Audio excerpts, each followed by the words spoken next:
So give us that moment, man. Of course, you know, if you guys watch the fight, we'll post a clip so you guys can see if you did not tune in. You know, crazy turnout. A lot of people said, man, I've never seen anything like that in the sport of boxing. You know, Skylar, Lacey, you know, did a lot of grabbing, a lot of holding. You guys, you know, fell out the ring. So what's going through your head at that time during the fight? Because, you know, I'm watching, I'm seeing you're throwing your hands up. You know, what is Charles giving you in the corner? Like, what is that moment like as you're trying to, you know, keep your composure as that fight's going on?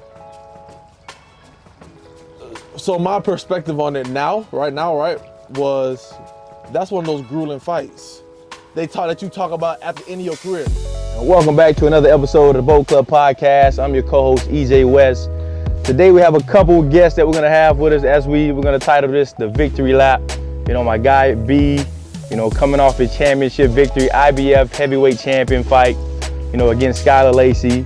Today we got our boy Nino, the owner of God and Grind Training. We got Uncle Skin in the building, the owner and CEO of Skills Barbershop. And we got the late, the great Charles Whitaker, you know, retired professional boxer out of the Cayman Islands, recently inducted into the Florida Hall of Fame, man. So he'll be joining us today. We're gonna have fun and, you know, get to talk to the champ about this, you know, recent victory.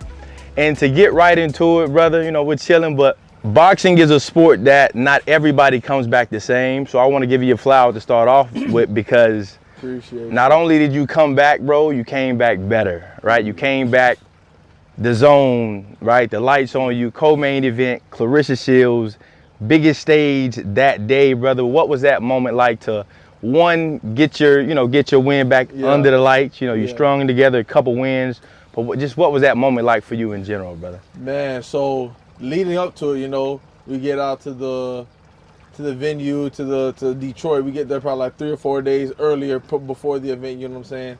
And all you thinking about after, you know, people say your first loss, like after you lose for the first time, that's really when that's really when you find out if you're gonna really be a boxer, if this is really what you want to do. Because that loss sometimes, you know, it plays with your mind. You figured out that you can get hurt. It's tough. I imagine, right? So that feeling, you know, getting back out there was definitely a lot of nerves, a lot of just, man, is this really who I am? How am I gonna perform? Have I been training and doing everything I needed to do? Which I know I had been. I checked my list, everything I did, I ran. I went to the gym, hit that bag hard, did my mitts, did my technical, and stepping into the ring after when the bell started, when the first bell rang, bing, I knew I was ready then. That's you know what I'm saying? That's dope. At that moment, I knew I was ready, man. But man, it was a crazy, crazy experience, man. Like, imagine 4 days before the fight, I'm talking to Raul and Charles, and I'm talking to them. I'm like, man, it's taking forever to get to the fight. I just want to fight, because that's the most grueling part. Man, you ready to get in there. But before the fight is the most grueling part, man. Like, you got to sit there and wait for everything to happen. There's so much press conference. You seeing your opponent. Like, imagine you seeing him 4 days straight before the fight. Like, it's like, and I got to go get in that mode with you during the fight. You got to control your feelings. So doing all that, man, before the fight was very grueling. But, you know, I mean, looking back on it now, it's all the journey. Yeah. It's like life. You have all these stages. It was just it got compressed into just a week. You know what I'm saying? And it's wild, man. It was a wild feeling. But now on the other side, after getting the win, after getting that big boy belt right there. You know what I'm saying? IBF heavyweight, man. That's big time, bro. USBA, United States. So basically, I'm the United States champion. You know what I'm saying? I'm IBF. You know what I'm saying? That's a big sanctioning body, man. I feel like, man, you feel me? A little dude out of Polk County making it happen like this. You know what I'm saying? So I feel blessed. So give us that moment, man. Of course, you know, if you guys watch the fight, we'll post a clip so you guys can see if you did not tune in. You know, crazy turnout. A lot of people said, man, I've never seen anything like that in the sport of boxing.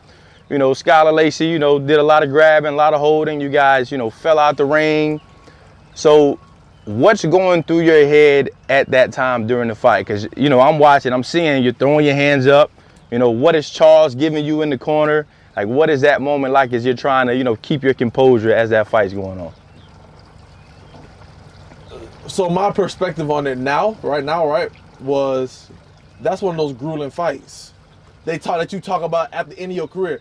Oh man, I had that one fight where everything you worked on, you know, the guy laying on you, he making the fight ugly, because, you know, I had my jab on him. I was hurting him with the jab. 100%. You know what I'm saying? But now in the fight, right, all I'm thinking about is, you know, stay calm. Charles that's all Charles has preached to me, you know, because I got a bit of a temper sometimes, bro. I can go get in that mode fast. Yes, sir. So all I'm thinking in my mind is stay calm. Stay calm. It's gonna happen.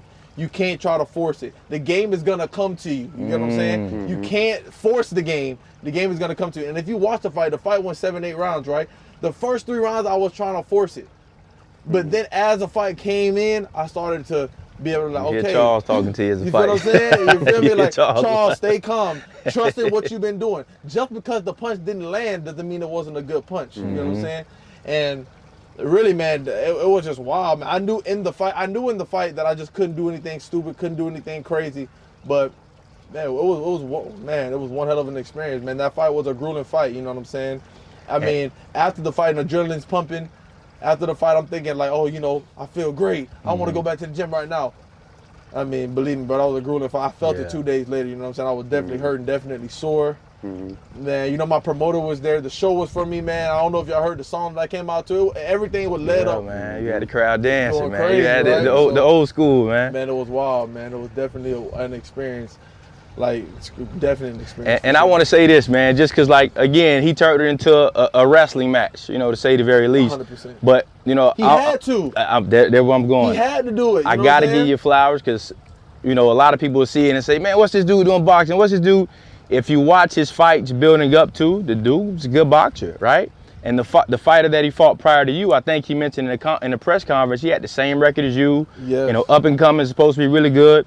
Split decision, right? Against a high-ranked, you know, up and coming fighter. So my thing is like, that shows your level of preparation, and there's good, there's great, there's world class, right? You showed that there was a difference because, again, he looked good every fight, right? But when you get in front of something that's, you know, on a different level than you know, that doesn't mean that you're not good, but the level shows. So I want to give you that. And Charles, man, you know, you're the guy, the mastermind behind the scenes, shades on, hiding in the back. We got to bring this guy in more often, man. So I want to ask you this, man. As this fight is going on, again, you've had 60 plus professional fights. Is that correct? Yeah. A little over that, 60 plus pro fights. So you've seen a lot in the sport of boxing. You've been around, right? One, have you ever seen anything of this magnitude, the way he was holding?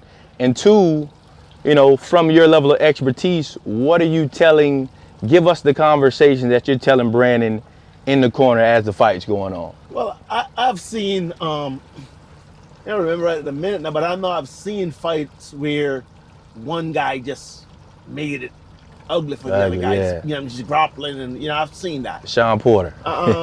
No. Sean Porter is a bull, but he goes out and fight. He throws punches. True. That's true. But this guy was just grappling. You know what I mean? I was telling Brandon to stay calm. That was the big thing. Brandon had this thing where he gets so wind up. Like the first couple of rounds, he was there. You know, he just wind up. I said, Brandon, stay calm. That's what I was hoping for. Come on, that first time, touch him with a jab, and then all of a sudden, I could see where the nerves, you know, the tension. So I said, stay calm. Every time we come into the corner, I'm telling him, just stay calm. Keep touching with the jab. The jab. Stepping over. We won every round of the fight. 100%. And that's on the official scorecards. And the thing is that I know that, you know, while I saw improvements in what Brandon was doing, he was much calmer. He stayed calm. He listened in the corner. He was alert. I was cool with that. You know what I'm saying? So I didn't try to push too hard all during round 6. I really got him. I said, look, man, you're making this harder than it has to be now. Let's get this guy out of here. Yeah. He said, no, so now we're winning, B, but you're making it harder than it has to be. You know? Don't touch him with that jab and step to his right. Away from, and throw the punches right in front of him. You know what I mean?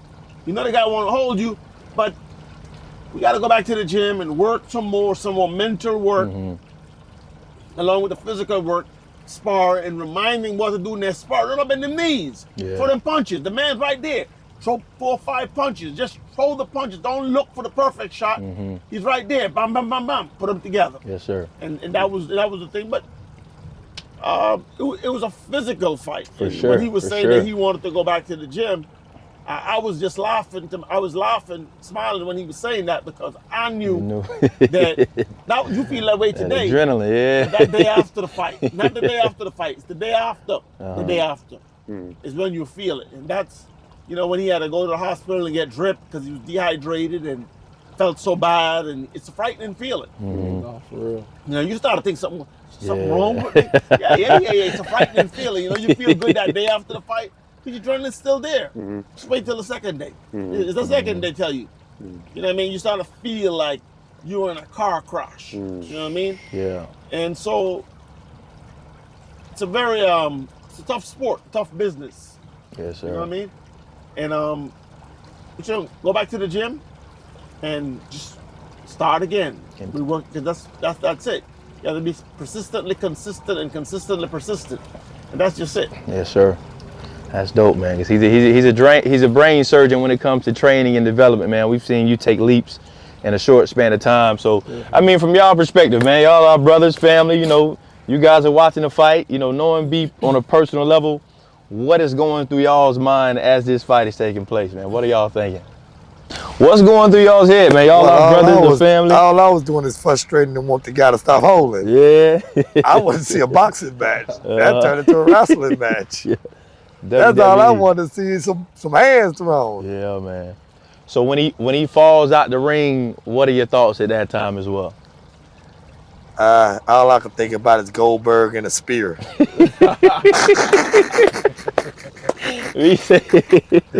Cause my son watched WWE still, and that's all I can think about. He was just watching it the night before. B said you called him and said, "Why you let Goldberg take you off the top rope?" That's what I called him and told him. No, it was crazy. It was crazy. Yeah, I told him he got ball. I told him every time I see him, I'm holler with the boys used to holler at wrestling. D-Bone, get the tables. Look, they didn't break the table. You know what's wild, man? Like, so 2 or 3 days, they tell you like your body hurts after the fight. Like, and I'm gonna use this for my next few fights moving forward. Bro, these punches really hurt. Yeah.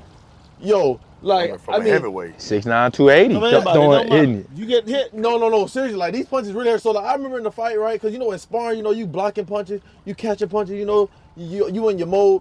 And You got bigger gloves. Yeah, but still you blocking them, right? And you don't feel them as much. One time in the fight, he hit me right here in my arm, right? And I'm like, oh yeah, it's easy work. Because in sparring, you catch them punches, you that man, right? Yeah. Bro, 2 or 3 days later, boy, it feel like somebody took, yeah, exactly. Boom, like a speared you right in your arm. And it's crazy because I remember, I'm like, if I'm feeling this sore, I know he's sore. I know he's sore right now. Oh yeah, for sure. You know what I'm saying? So now I know, I'm like, oh yeah, like I was hitting him in his shoulder, hitting him in his chest, and I know I'm spearing him, and I know I'm sparing him, you know what I'm saying? And now looking back at the fight, I'm like, man, I see why. I probably would have tackled you out the ring too, you feel me? Yeah, man, that's what I'm saying, man. Man, did you see the press conference? Before the fight? Yeah, man. Yeah, that made me upset a little bit. You seen it? I usually don't read comments, but people sell it. Everybody in the comments, y'all see y'all won. Stop playing. You see what your boy did? Y'all O-line. He played O-lineman for Lamar. That's what he the best. Hey, he grabbed you like the Undertaker. Like, people in the comments hyping up a sneak grab is wild. I was wild to see. I thought like the way that he did that at the press conference, I thought you was finna Bud Crawford Earl spins that boy. I ain't gonna lie. But then to see like how he was fighting, like what I felt like he just couldn't get past your jab. So that frustrate him. That was the problem. Yeah. That was the problem. Is that they really thought that they were going to win the fight. Right, for sure. They really thought they were going to win the fight. Like Raul, he told me he talked to a friend of ours, Jerry, the boxing guy, and Jerry said he saw him spar with Mike Hunter, and they really believed that he was going to win the fight. But I told Brandon, I said, Brandon, of course they thought they were going to win the fight. Brandon like, he couldn't have thought that. He couldn't have thought that. No, but I don't know. Brandon's delusional that he couldn't have thought that. He was supposed to think that, and he thought that because here's the thing. What's the reference that he had to look at? Torres. Yeah, right. Gotcha. Bro, Torres got lucky, bro. No. He won the fight. This guy in his 2 big fights, fighting against moving upper opposition, he fought him to a draw. And I'm gonna be honest with you, I thought he won that fight against that tall southpaw kid. A lot of people said that. I thought he clearly won that fight. I thought they cheated him. I thought that Avalair or something like that. I thought he beat that guy. I thought he beat him. I thought he won that fight. Why wouldn't he think that he was going to win? I thought he was undefeated, even though he got 2 draws. Yeah, but he was Hey, undefeated. I want to just say this. I find it very disrespectful that y'all really thought this dude was going to even be in the same ring gym with me. No, I didn't think I that. disrespectful that. Y'all I didn't think he that. could have thought that. I hope he see this. I know he never had a chance. No. That's what I thought. He never had a chance. Even though I seen his other, like the fight that he talking about, What? I just looked. It's like, bro, he can't defend a good jab. He can't defend a good jab. And if you would have took your time more in them first couple rounds, you probably would have got him. Yeah. Just because the simple fact, like he just was like, oh, I can't get out the way. Bro, you was fighting Jason Bourne. Like that nigga look like he came from out this lake. He was. Like how he looked, he looked like Jason Bourne. I mean, not Jason Bourne, but Jason from Crystal Lake. He looked like Jason from Crystal Lake, bro. And you're right, and that's why I was telling Brown the whole time, stay calm. While we were standing there waiting for the referee, standing in the neutral corner, and I called him before the fight started, he was going to make your face at Brown. Brandon, don't pay that no mind. Just calm down, stay calm. Right. Just keep using that jab. I told Brandon before the fight that the jab is the key. Yes. But the guy keeps his left hand down, so he ain't got no jab. Exactly. So you move to your right. Yes. You move to your right, Yeah. and you hit him in the jab, it puts you right in position to hit the With right the right hand. hand. But he wasn't stepping over to that right enough. And then, we see how to go back to work. But Right. but he thought they really thought he was going to win. He really thought he was How going to he win. was at the press conference, And- it yes. looked like that. And he Y'all really that's- trying me. And he was supposed to think he could Yeah, win. right. And he did think he could win. And that was the surprise when he got hit with that jab. I don't know. At first, second round, Brandon really buzzed him with a jab. Yes, he did. Hit him in a jab. Shotgun. A shotgun. And Yes. you saw it on his face. Yep. That it really got his attention. And the jab was the key. Whatever game plan he had. I think he stopped fighting like in the 3rd round with Brandon Hill with the overhand right on the side of the head. I think he really stopped fighting then. But he got hit with some When he good turned shots. sideways, Yeah. at the point, I think he really started like just trying to. The diving jab in my was boy. frustrating him, and Brandon was catching him with shots. And, with them Leonard Lewis looking jabs. yeah, Stop you right in the track. yeah. You know what I mean? He just needed to be throwing them a little more rapid. Bam, Yeah, bam. yeah, Be yeah. a little more confident with that. But it takes time. It's coming. But Yes, it sir, was for better. sure. He Yeah. was more consistent with his jab. Yes. You know what I mean? You go back and you look at him in the fight, and when he fought on ESPN, this would have been a tougher fight. He didn't jab as much. 100%. You know, so like certain in this fight, I never see him cross his feet one time. Never see him, you know what I mean? In that fight, he was basically tripping over his feet. So I see those are the things that I saw. That as I was watching the fight, I was looking to see, and like I said, he wasn't as calm as I would have liked him to have been, but he was way calmer.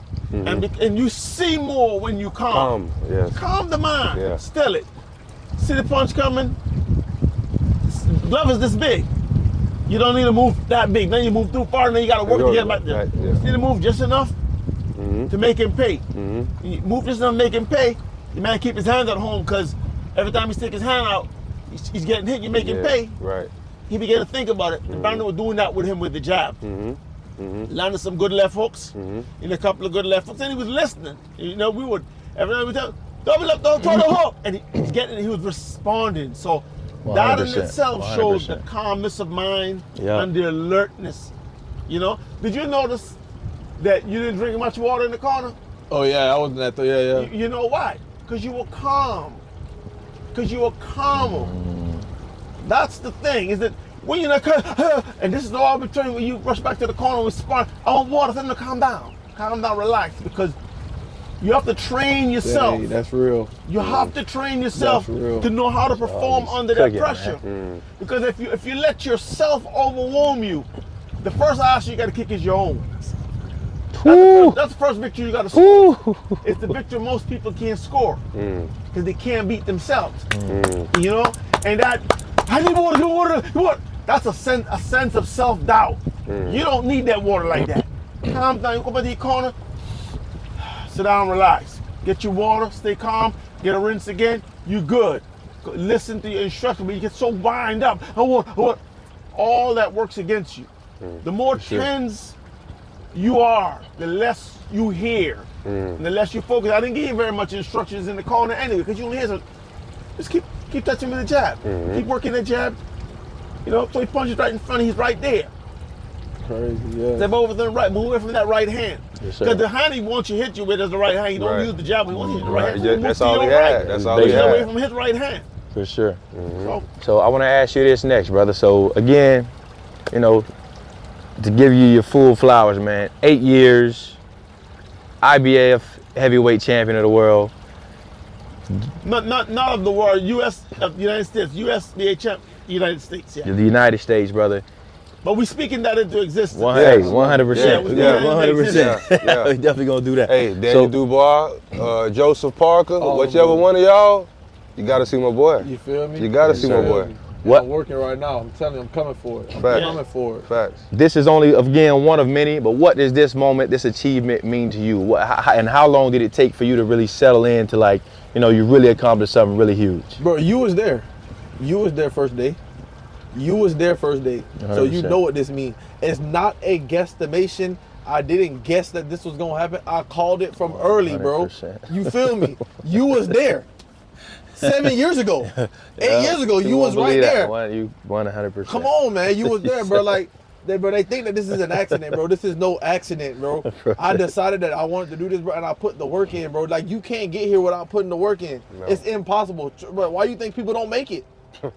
You get what I'm saying? It ain't like, oh, somebody, like, it's not like somebody had the money and somebody putting the money behind me and saying, oh, no. I had to go out here and I had to go run the miles. You know what I'm saying? I had to go hit that bag. I had to go listen to him tell me to go bend my knees every single day. Brain You know what I'm surgeon, saying? boy, they Bro, don't know. You seen him, you seen what he do.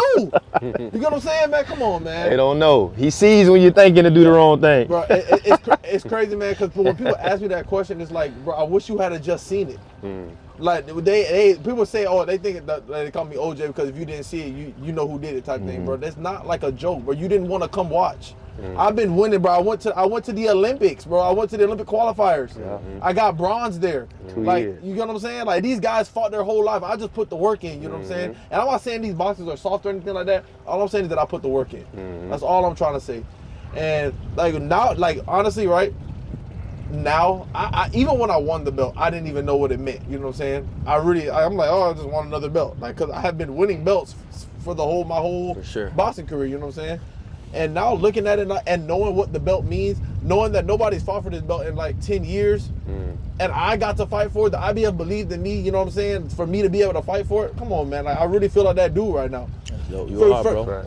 For me to watch Clarissa Shields, like, let me put Clarissa Shields on point real quick, right? bro. Yeah. She really is the go-watch. Yes. The greatest woman of all time. Facts. And I say that because that girl that she fought, bro, she was like my height. Yeah, she big, She bruh. benching, dumbbelling, right?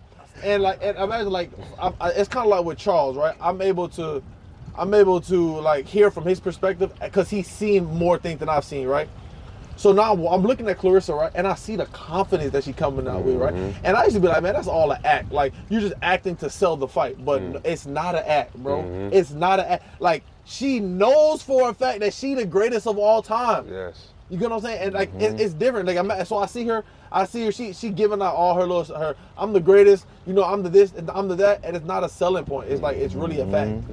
It's not, I'm playing with you. It's like, I know that. And at first, like, from before seeing her beat that girl, I was thinking like, she acting, she's selling the fight. I really thought the other girl was gonna win because I'm looking at how big she is, bro. Yeah. And then I said, and then the fight happens, and I'm like, man, like this girl really, like, but that's Charles. We was really chilling, and we were talking. I'm like, man, Charles, she might really get her. Charles like, she really might, but it wasn't even close. No. But yeah, I told Brandon that, you know, I say, it's possible, but Clarissa moves her hands so, but I knew that girl was gonna fight. I said that to the girl at the press conference. I said, I knew she gonna fight. I could tell that. It's something about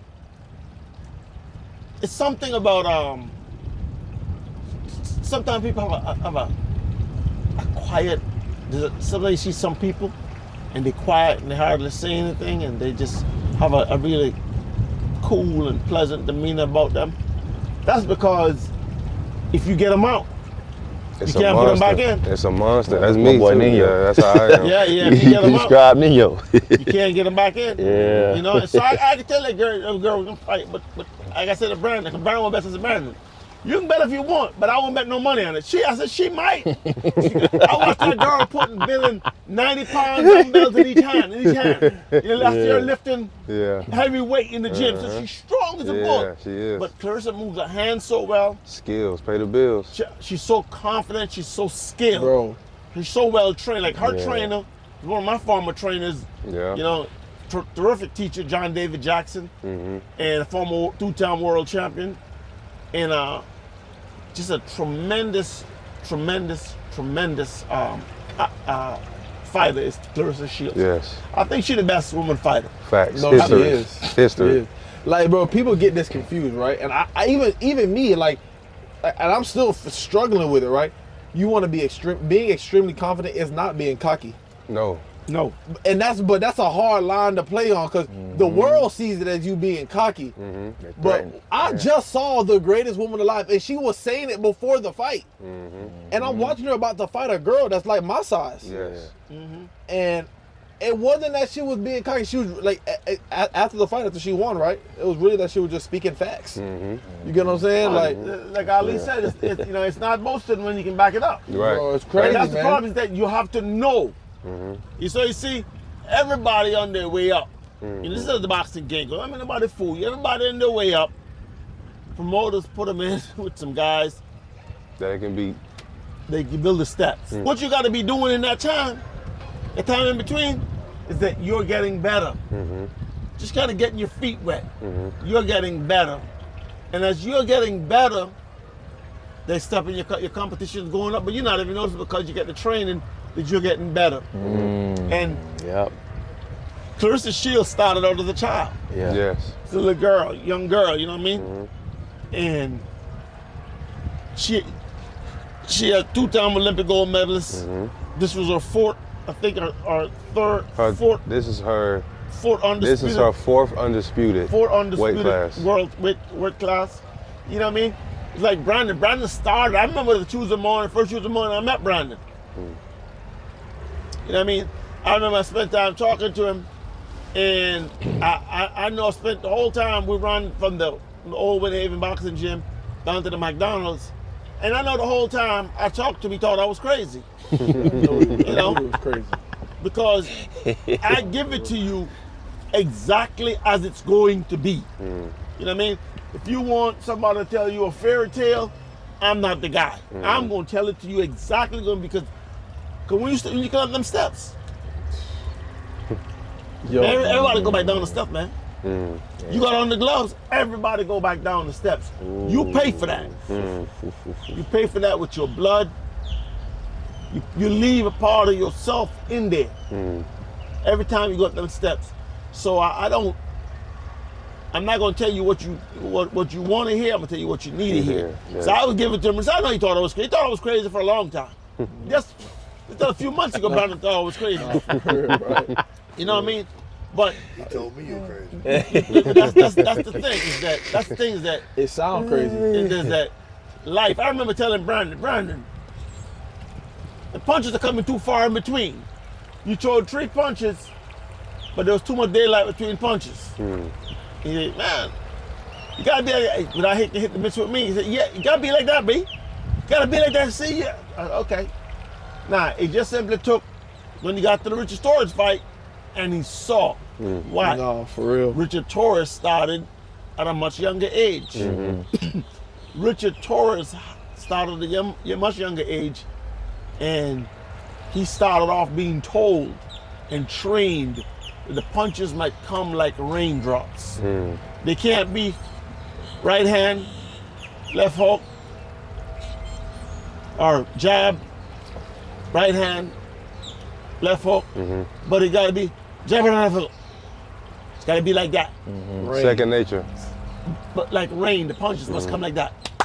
They can't come. By that time, you're late. You say to yourself, damn, I'm knocked out. Yes, sir. That's what Norm used to tell me. And Charles, so the punch like that, brother. That punch was too slow, brother. So that punch like that just said, damn, I'm knocked out. And so I would always do that. Whenever I was hitting the bag or doing something, I said, damn, I knocked out. No, for And real. that would make me always remember, Sharpen up. sharpen up, put them punches faster, throw them faster, put them together, take both hands to clap. Yes, sir. That's You hear that? It take both Both hands to hands. That's how the clap. punches yo. come. They come like that. If they come in, and sometimes they can be pop, but you're in control. Your Pop, rhythm. pop, pop, you pick it. You know what I mean? You know, you boom, boom, boom, you pick it. But there'll be times you gotta know how when it's time to do this.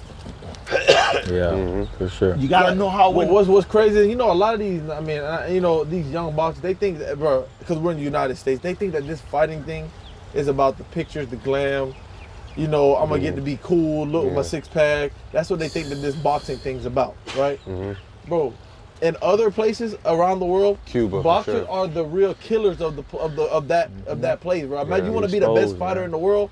Like, you not just fight. Like, I realized that with Richard, right? Like, and I'm gonna give him his flowers. You feel me? He's good. He's a good fighter. You know what I'm saying? That's real. But, and he taught me a lot. But I'm like, I'm really trying to do it to you. Like, this is that sport. Like, that's what we're trying to do to you. We're not trying to play. We're not even taking pictures. We're actually not friendly people like that. Like, we in the mode at all times. You know what I'm saying?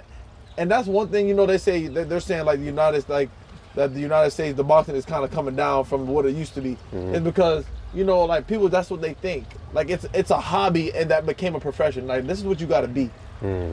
Like, at first, you know, I thought I was Mr. Fun, you know, get to show off my belt. Like, bro, you know what it took to get that belt, bro?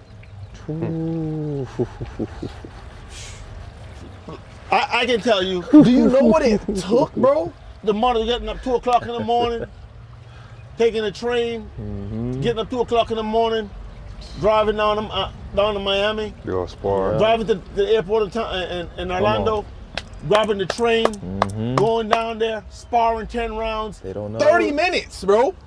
4 hours for 30 minutes and then get back on the train and come back. And then do it again. Come on. You know what I mean? I know. You know, you go. Sometimes we were going to the gym, so we missed the bag work that day because we had to catch a train to come back. So later on at night we go back to the gym again. That's what it takes to be a fighter. That's what it takes.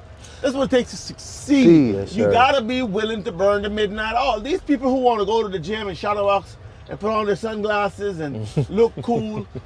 Hey, that's what you want to do, but there's a reality coming with that. Yes, sir. Just wait. I don't care how much talent you got. Right. But a team is always as good as its leadership. Facts. I don't care what team it is, how good the talent is. I don't care how good the talent is in the team. If the leadership poor, team poor. Yes, sir. Facts. Facts. You know? Yeah, it's unreal, bro. Like 7, 8 years ago, right? You said, like, I did tell you 8 years ago, 7 years ago that I was gonna do this, right? With full confidence and Right. conviction. But when I told you that, though, I didn't know what it came with. I didn't know that it was gonna change me to my core. Like, if y'all know me, I'm Mr. Giddy play, but I'm always go hard, but I'm gonna play. But it's crazy when you jump out in that water. Yeah. That water will change you, bro. Like, it like, I'm a serious person now. It's really hard for me to play now. I got it, cause like, I'm taking this thing serious. This is the sport when you make the mistake, you pay for it that day, that moment. Like, oh, you made that mistake, it makes you view life different. Like, okay, I can't just drive around with my tires ball because the tire gonna pop. Like, you can't slip, you can't not move your head because you're gonna get hit. It's the same thing to me. You know what I'm saying? So, man, this Boston thing, man, it's changed my life, man. It changed my life for the better. You know what I'm saying? Like, it changed my life for the better. Like, it's making me realize that all the little things matter. That big mistake, if you did all the little things right, if you did all the little things right, and a big mistake happened, somebody can look at that and be like, that was just a mistake. But if something big happened, but all the little things were incorrect, you know that was by accident. You know it, because you can't get something big without making all the small decisions correctly. You know what I'm saying? I gotta throw the jab right. Gotta pick your hands up. Can't throw your jab from down here. You can't, like he said, you naturally have your hands down, but you gotta know to throw it from. You gotta know what you want to do, how to do it. And if y'all know me, man, y'all know I'm gonna go hard at all times. And that's really what got me into this thing. You feel what I'm saying? Like, I just said, you know what? I'm gonna go hard at it. I'm gonna see what this is really about, and it changed me.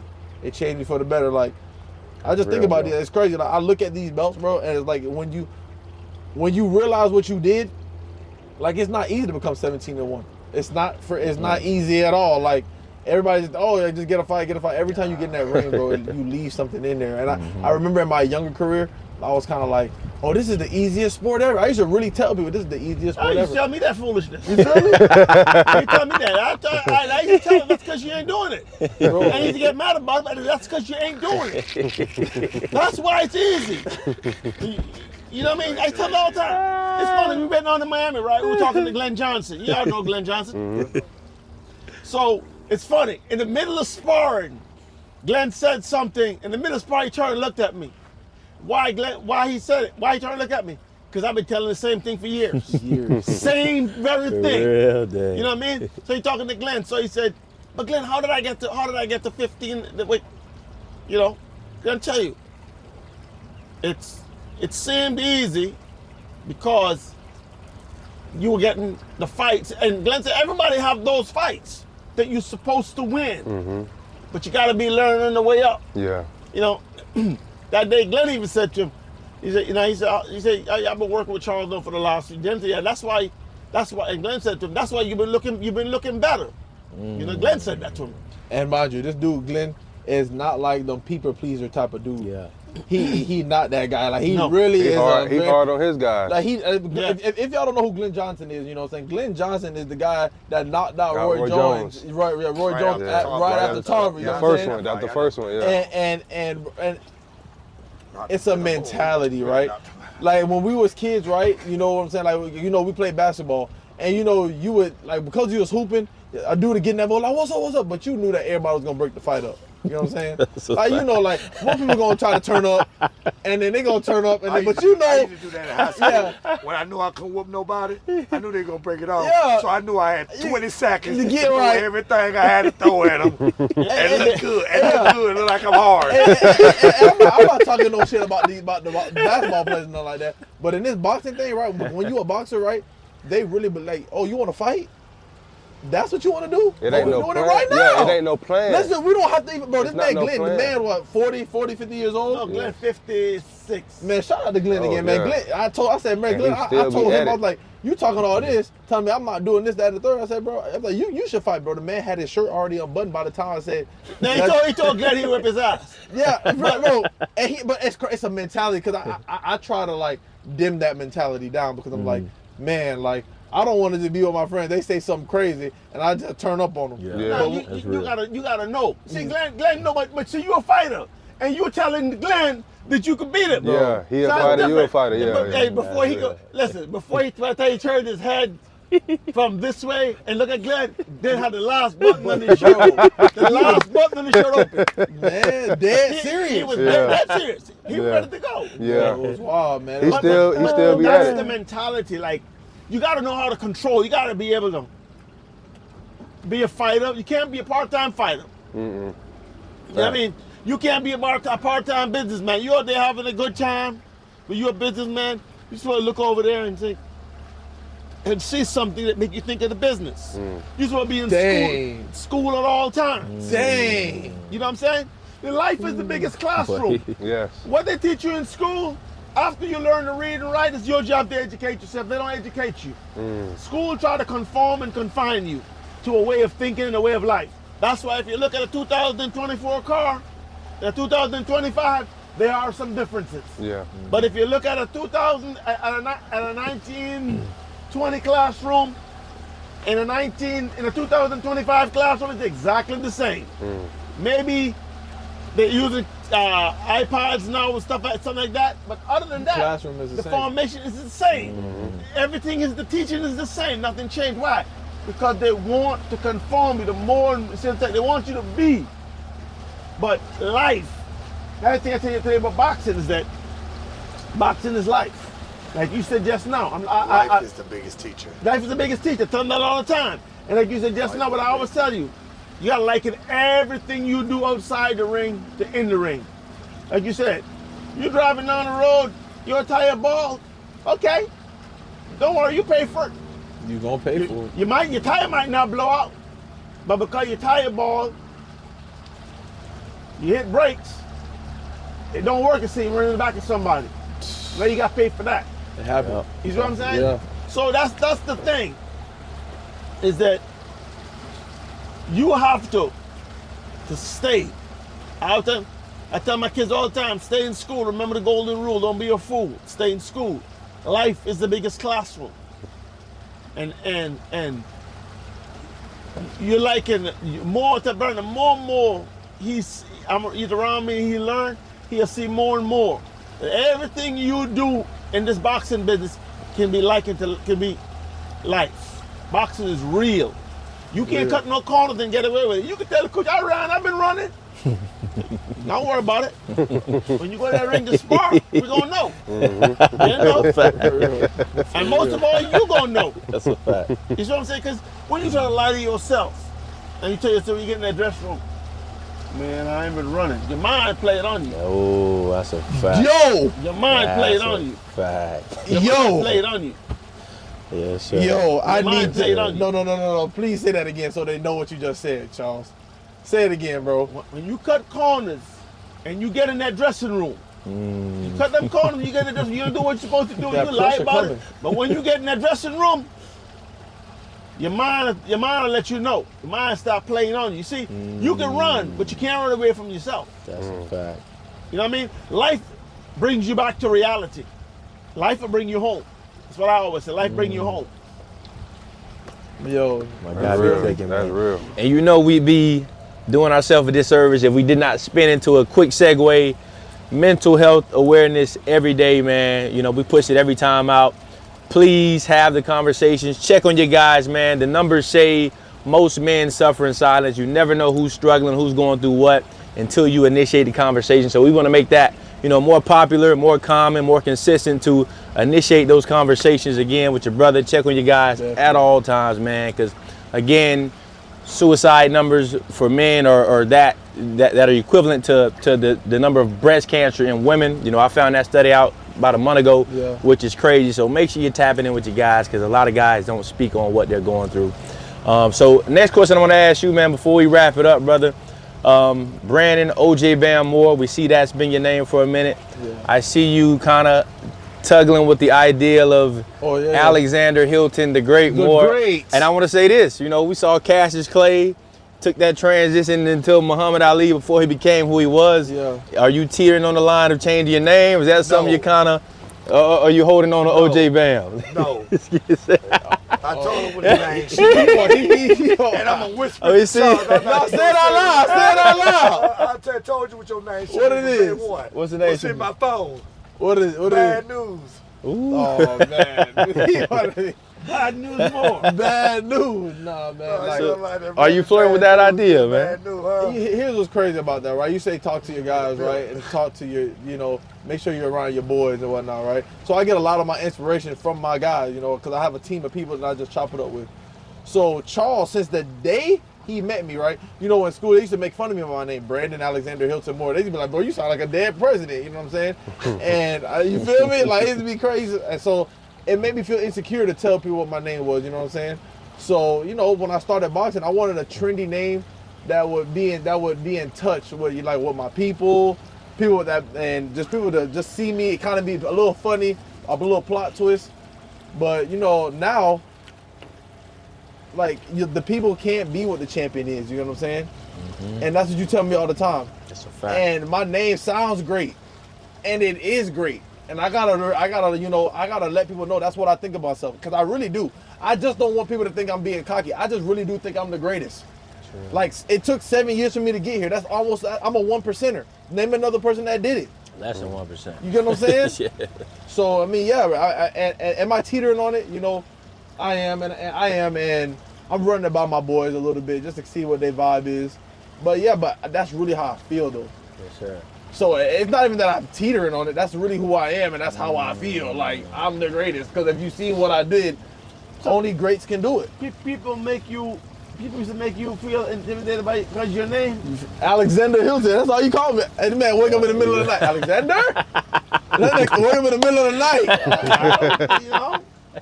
I mean, Brandon Alexander Hilton sound like Moore. you had an affair with a president in a hotel. That's what it is. This guy. And before we wrap this thing up, man, we got OJ Bam or Alexander Hilton the Great Moore, you know, the belts and everything that he's accomplished. But Uncle Skin brought a present for us today, man. Hey. I guess he's a coach at Simpson Park. You know, he came on the championship this week. Do you want to talk about the championship? You know what I'm saying?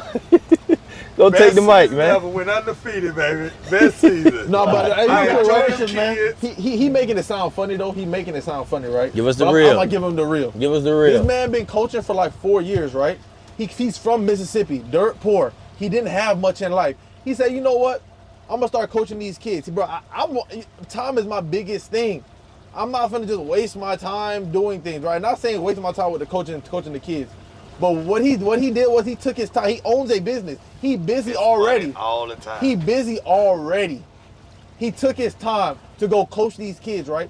First 3 years, you know, and I went there, I recorded a few of his shows. He made it to the championship game before. And, you know, people might say he's crazy or he's yelling at the coach, but he care about these kids, bro. He care about the kids, bro. And he want to play with it and be like, oh, Yeah, I want give us the real. He brought it. That's how you know it took him means 4 something. years.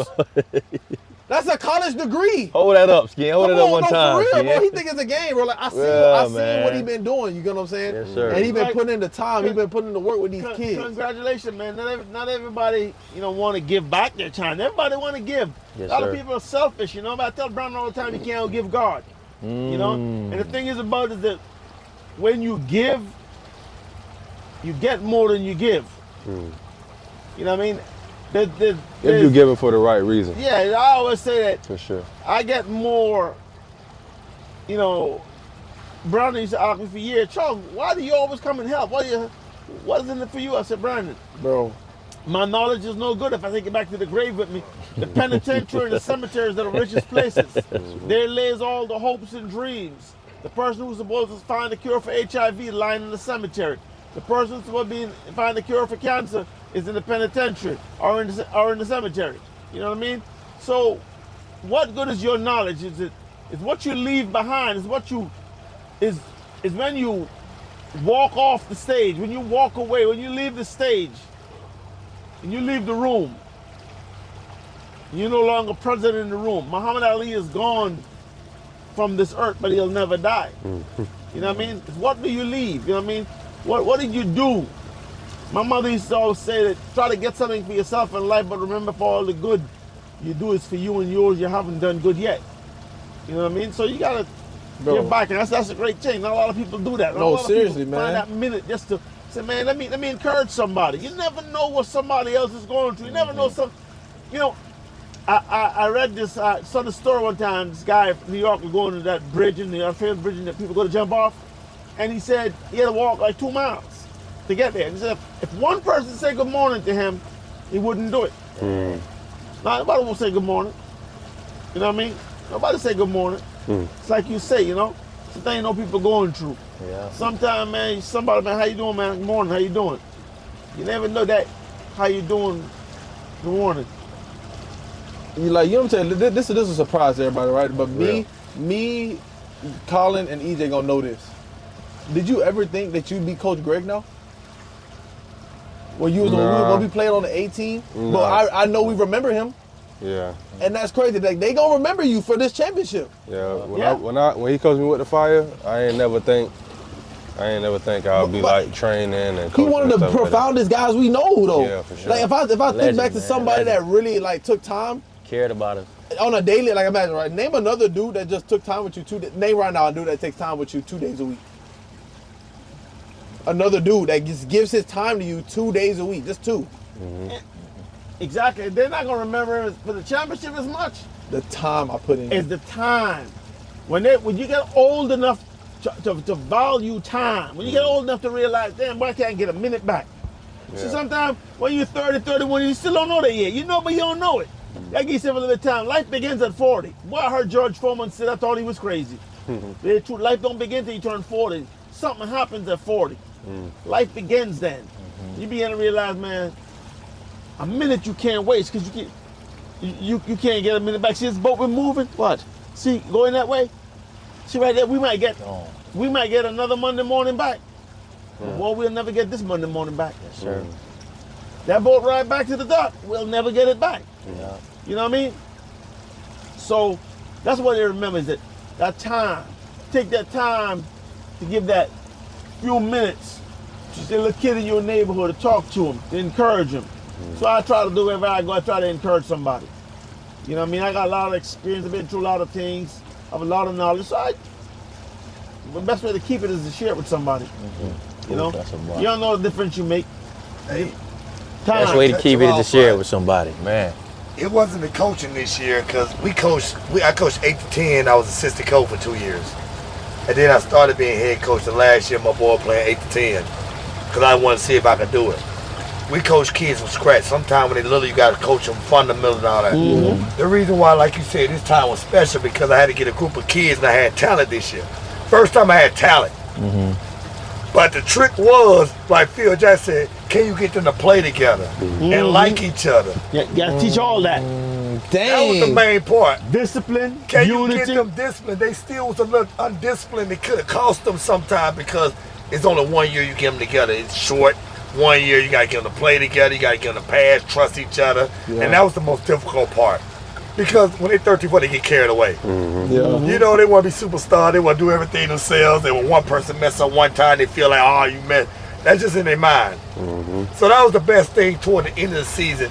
I seen them laughing, playing with each other, getting each other's number, and they really started playing with each other. You see what I'm talking about? That was the best part. They gonna remember. They became as a team. Because if they didn't become as a team, and they really didn't start padding because they got selfish a lot, they wouldn't have beat the team they beat. They can't beat the team. Because the other team was more well and it was together longer. It's a team sport. This year was special because we played a team that been together for 3 or 4 years. They passed together and they were good together. Wow. Yeah. I had to bring a team together. I had talent.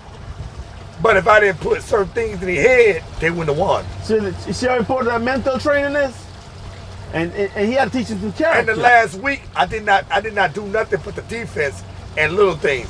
I did not even play strategy. It was just the defense, and it was mental about the way they think about each other, the way they play, the way they look out for each other. And he watched the game. The way they talked to each other in the defense, the way they were pushing each other. You seen the way they were, yo, get over there, yo. That was the difference in the whole thing. Yeah. Getting them to talk to each other and look out for each other. Look out for each other. At first, they didn't care. They just wanted to play their position. Who cared? I brought in a whole group of people with different selfish mentality. All those selfish. Yeah, that ain't gonna work. As I told you that. You know, you gotta. That was the best. It's the same thing I tell you about them the guys in the gym, B. Give them advice, whether they listen or not. You give them some advice. You know what I mean? You know, you up the road. You know, they're trying to get to where you at. So they don't want to listen. They don't listen. But when you get an opportunity to offer some advice, you offer some advice. You know, time is the greatest teacher. You know, at some point in time, they'll come and say, "Damn, what Brandon was saying is true." You know, you see how you know, eventually you come around, you say, "Man, I realize now. I realize what Joel was saying. I realize what Willie was saying. Charles, I realize what you were saying. It was true. That's the way it is, you know." He had to teach these kids how to work together. And that's what they're going to remember. Check this out. Now, what he taught them, that doesn't stop with the basketball court. Now, they go home and they realize this kind of unity work, this kind of unity can transcend outside of here, too. I'm going to treat my little brother and sister the same way. I'm going to help my mom. I'm going to help the family. This is how they do it. The discipline. They begin to help each other to discipline. Yes, I taught them more mental we had a bye week, we were undefeated. So the last 2 weeks I taught them more mental than anything. I just let them scrimmage against each other just to shoot and get the rhythm. But I was talking to them about every little detail. When I went out, stop them, and I was just teaching them mental. Last 2 weeks it was just mental. Yeah, that's real, man. And when they got on that court, they showed me, they listened to me. They 11 to 15, so they had a span of 3-4 minutes where they lost their mind, but they brought it back together and they did it right. And here goes a perspective, right? How many people in their whole life win anything? This is the first time I ever won anything. Oh, man. Yeah. But raise it up there, let the people know, First man. time I ever won anything. Little man, Yeah, we gotta salute him. That's what I'm talking about, man. That won the chair, like for real, man. So like, people look at it and see it like, oh, it might not be. It's not a big deal, bro. It's a humongous deal. Yes, sir. How many, like, bro? I still remember the 18. They beat us. Like, I remember that was the best team. They drove. They came in. You feel what I'm saying? It's like I didn't have talent, and I almost won a championship because they listened to me and them more. This was the most difficult task of getting a bunch of boys with a bunch of egos to play together. I'm happy to. This was the biggest man. challenge out of all of it. Get talent to play together, even though I had talent. I had to get them to play together. Yeah, put all the egos aside and And get them to play together. you got to have the discipline to respect each other And play and to together. share and Yes. work together. And on that note, thank you guys for tuning in to another episode of the Boat Club Podcast. Again, I'm your co-host, EJ West. We got all of our brothers, again, that joined us on this victory lap with Brandon, OJ Bam, more. Please like, please share, please comment, please subscribe. Boat Club Podcast on all platforms. The club with the K. The K is for keep going. You are who you say you are, brother. You kept going. You're the champ. Until next time, guys. Peace.